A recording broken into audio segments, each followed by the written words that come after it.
Bonjour et bienvenue à une nouvelle critique de Manga Anime Fan. Aujourd'hui, je vous parle du tome 6 de Hell's Paradise. Donc, tome 6, on reprend avec Gabimaru qui est en train de s'affronter à un beau gros Chobei qui est devenu ultra terrifiant parce qu'il contrôle le Tao. C'est ça, le Tao. Il commence à être vraiment fort. Puis Gabimaru a encore perdu la mémoire dans les derniers tomes. Donc, il se bat pour se battre parce que il se considère puissant. Et pendant ce temps-là, tout le monde est un peu encore séparé en deux groupes, puis on espère que tout le monde se réunisse pour que l'action recommence et qu'on ait un but éventuellement plus intéressant. T'sais. Oui, c'est le fun de trouver l'élixir, mais là. euh, Donc, on a un début de tome vraiment passionnant avec le combat qui continue. Chobei qui vire en mode bonjour, je suis OP. C'est vraiment beau à regarder aller. Sa transformation est magnifique. J'essaie de vous la retrouver rapidement, mais elle est magnifique. Il devient vraiment puissant et il se bat d'une certaine façon à armes égales contre Gabimaru. Mais après ça, ça dégénère. Le combat se termine en queue de poisson sans vraiment avoir de conclusion parce que Chobei n'est pas censé être un vilain, il est censé être comme un demi-vilain. On a encore des beaux paysages vraiment le fun à regarder.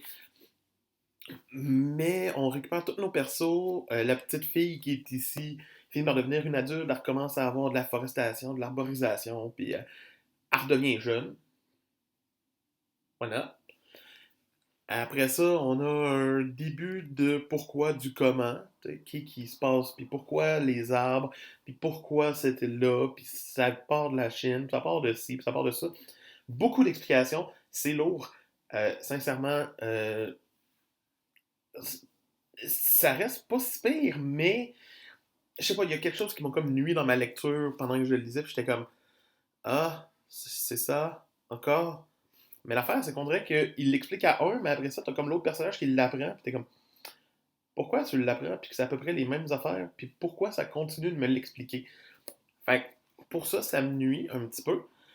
Après ça, Gabimaru reprend un petit peu sa mémoire, donc il redevient un petit peu plus focusé. Puis bien sûr, la deuxième partie, la dernière fin du tome, va être Chobei qui va se battre contre un des dieux de la place, puis qui va se transformer, mais qui va se faire péter totalement la figure et qui va devoir faire. euh, L'amour, c'est plus facile à dire que le bujujutsu, le bullshit jutsu. Donc, avec le méchant pour justement comme fusionner leur Tao et Chobei ne se laisse pas intimider, il veut prendre les dessus et devenir encore plus fort. Donc, ça va sûrement nous mener à des confrontations épiques dans les prochains tomes. Mais ce tome 6 là, de transition était un petit peu décevant à mon goût, mais pas trop. Il y avait des très très très très bons combats. Juste pour ça, il mérite une note médiane de 13 sur 20. Donc, c'est juste ça.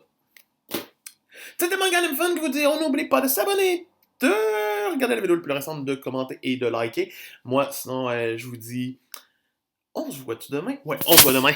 Bye!